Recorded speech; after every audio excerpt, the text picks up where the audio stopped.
স্বাগতম engineering solutions বাংলায় আরো একটি নতুন ভিডিও নিয়ে আমি হয়েছি আপনাদের সঙ্গে। আজকের ভিডিওতে আমি আলোচনা করব হাউস ওয়্যারিং এর তারের সিলেকশনের উপর, অর্থাৎ যখন আমরা ওয়্যারিং করি তখন আমাদের তারের সাইজ নির্ধারণ করতে হয়, আর এই তারের সাইজ নির্ধারণ করে মূলত লোডের উপর। এই লোড কি কি ব্যবহার হচ্ছে, কোন ধরনের লোড ব্যবহার হচ্ছে, কি পরিমাণ কারেন্ট খরচ করছে ওই লোড, তার উপর নির্ভর করে আমাদের নির্ধারণ করতে হয় তারের সাইজ।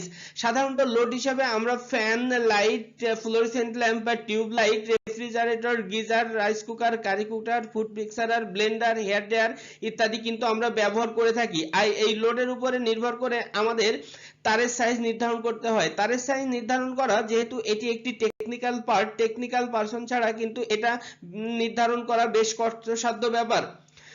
আর এই তারের সাইজ যেহেতু নির্ভর করে এই লোডের উপরে কত অ্যাম্পিয়ার কারেন্ট দিচ্ছে তার উপরে নির্ভর করছে কিন্তু আমাদের তারের সাইজ। আমরা এখানে একটি লোড ক্যালকুলেশন এক্সাম্পল হিসেবে দেখিয়েছি যে আপনার 100 ওয়াটের 4টি বাল্ব যেটি 400 ওয়াট কারেন্ট পাওয়ার নিচ্ছে এবং 40 ওয়াটের 4টি বাতির জন্য পাওয়ার 200 ওয়াট, 1 হর্স পাওয়ার একটি পানির মোটরের জন্য 740 ওয়াট, মোট ওয়াট এখানে আমাদের 1346। এই মোট ওয়াটকে যদি আমরা সরবরাহ ভোল্টেজ এবং পাওয়ার ফ্যাক্টর দ্বারা ভাগ করি তাহলে পেয়ে যাব কিন্তু আমরা মোট কারেন্ট। আর মোট কারেন্টের উপর নির্ভর করে আমাদের তারের size, fuse, circuit breaker, main switch, GP switch ইত্যাদি কিন্তু নির্ভর করে এই মূলত কারেন্টের উপরেই।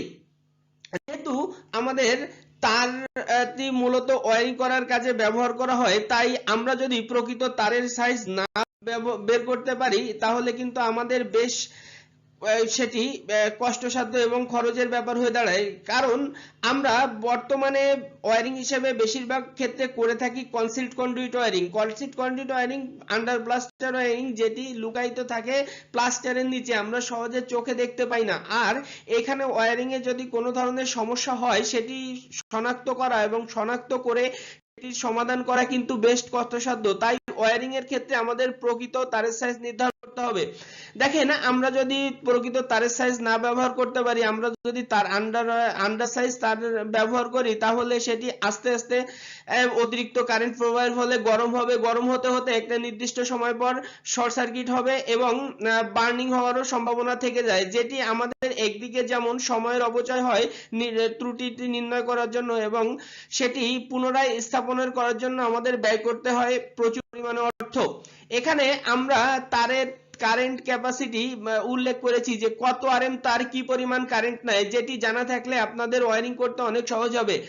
0.5 আরএম তার 7 অ্যাম্পিয়ার, 0.75 আরএম তার যেটি 9 অ্যাম্পিয়ার, 1 আরএম তার যেটি 13 অ্যাম্পিয়ার, 1.5 অ্যাম্পিয়ার আরএম তার 16 অ্যাম্পিয়ার, 2.0 আরএম তার 20 অ্যাম্পিয়ার, 2.5 আরএম তার 22 অ্যাম্পিয়ার, 4.0 আরএম তার 30 অ্যাম্পিয়ার এবং 6 আরএম তার 38 অ্যাম্পিয়ার।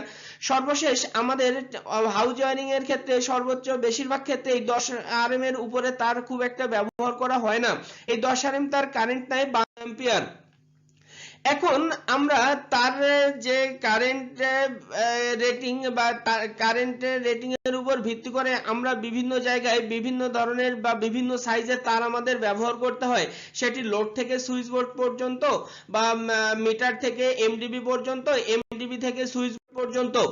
আমরা যেহেতু বিভিন্ন ধরনের লোডের উপর ভিত্তি করে আমরা তারের সাইজ নির্ধারণ করি, আমরা সাধারণত লাইটিং লোড হিসেবে ব্যবহার করে থাকি lamp, ceiling fan, fluorescent lamp. এই লাইটিং লোডের ক্ষেত্রে আমরা তারের সাইজ ব্যবহার করব 0.5 আরএম, 0.75 আরএম, 1 আরএম বা আমরা 1.5 আরএম। যদিও একটি ফ্যানে খুব সামান্য পরিমাণ কারেন্ট কনজিউম করে, কারণ একটি সিলিং ফ্যান মাত্র 80 ওয়াট বা 75 ওয়াটের হয়ে থাকে, যেটি 0.3 অ্যাম্পিয়ার কারেন্ট কনজিউম করে। তারপরও BNBC Bangladesh national building code অনুযায়ী আমাদের মিনিমাম ওয়্যারিং এ 1.5 আরএম তার ব্যবহার করার একটি নিয়ম রয়েছে। আমরা 1.5 আরএম ব্যবহার না করে আমরা 0.75 আরএম বা 1 আরএম তারও কিন্তু টানতে পারি আমরা হাউস ওয়্যারিং এর ক্ষেত্রে। এবারে সে আমরা পাওয়ার লোডের ক্ষেত্রে, পাওয়ার লোড হিসেবে আমরা refrigerator, geyser, rice cooker, curry cooker, food mixer, blender, hair dryer ইত্যাদি কিন্তু ব্যবহার করি।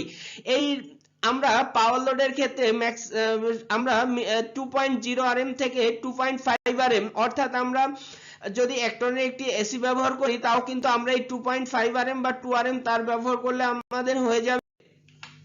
এরপর আসি আমরা পাওয়ার সকেটের ক্ষেত্রে। পাওয়ার সকেট যেহেতু একটি পাওয়ার লট হিসেবে কাউন্ট হয়, তাই পাওয়ার সকেট ওয়্যারিং করার সময়ও কিন্তু আমাদের 2.0 বা 2.5 আরএম তার আমাদের ব্যবহার করতে হবে।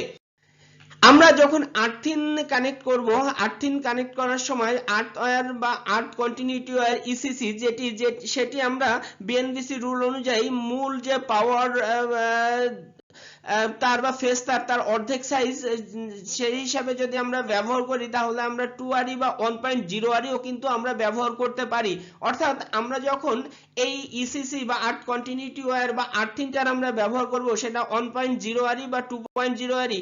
এই আর্থিং ওয়্যার হিসেবে সাধারণত আরই অর্থাৎ সিঙ্গেল কোর কেবল বা সিঙ্গেল কোর ওয়্যার ব্যবহার করা হয়ে থাকে, বা অনেক ক্ষেত্রে বায়ো কালার তার, যেটি সবুজ কালারের উপর হলুদ কালারের একটি লেয়ার থাকে, এই তার মূলত আর্থিং তার হিসেবে আমরা ব্যবহার করি, এবং ফেজ ও নিউট্রাল তার হিসেবে আমরা লাল তার ও কালো তার ব্যবহার করে থাকি।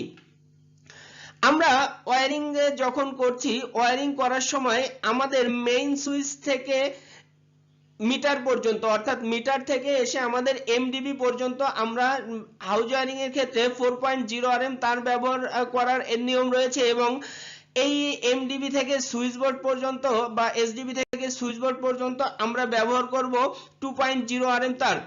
আশা করি আপনাদের ভিডিওটি ভালো